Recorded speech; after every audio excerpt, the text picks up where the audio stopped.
Ayan mga lods, oh, nagluto tayong tuna, oh, inihaw. Oh. Ayan, oh, inihaw na tuna mga lods. Ayan, oh. Init, lods. Laki.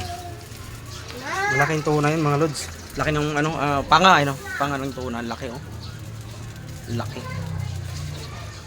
Nasa 2 kilo yan mga lods. Oh. Inihaw natin. Ilaw pa. Ayan, oh, mga lods, oh. Kulang na sa usawa niya mamaya.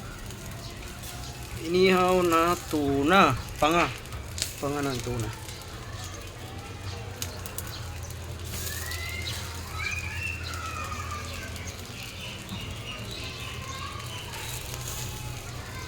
Mga lods, oh. Sarap. Balik ta rin natin mga lods.